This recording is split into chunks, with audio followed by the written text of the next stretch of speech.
شيخ احذر من ذلك يا لطيف. ليش يا زلمة؟ احذر من أن تضع اسم الله إلى جانب اسم محمد صلى الله عليه وسلم. صلى الله عليه وسلم. يا رجل كل العالم بالبيوت حاطين الله وجنبه محمد، وهذه اللوحة بدي أعلقها يعني الله تعالى وسيدنا محمد صلى الله عليه وسلم. طيب يا أبو الشيخ، إذا كان هذا العمل منافي للشريعة، نحن بنلحق البيوت وبنقول لهم وبنشتغل مثل ما اشتغلوا؟ لا ما بيمشي الأمر هذا. ما بيمشي الحال. خير يعني. طيب ليش؟ لماذا؟ لأن اسم الله لفظ جلالة، الله عز وجل معبود نعبده وهو خالقنا.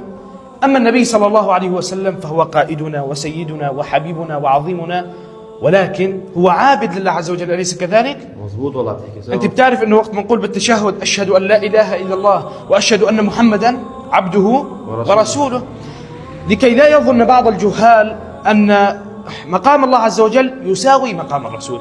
ايوه انتبه من هذا الامر. انا والله بالي انك كنت بتضل تطلع لي بالسلم بالعرض وهيك. لا يا رجل. قلت اشبه هذا قرأت لي قلبي. هيو يعني هلا اشبه بدي حل، نعطيني حل يا رجل. الحل سهل جدا، تضع اسم الله عز وجل أعلى اسم الرسول محمد صلى الله عليه وسلم. صلى الله عليه وسلم. بارك الله فيك وأحسن الله. الله يجزيك الخير يا شيخ. هيك يعني بالضبط. ايوه ما شاء الله تبارك الله. الله يعطيك درا. بالضبط. بتعرفها بتحسبها عن مضبوط. الله يبارك يلا منك يابا. الله يبارك فيك يا أبو الشيخ، حياك الله. جيب يلا جيك.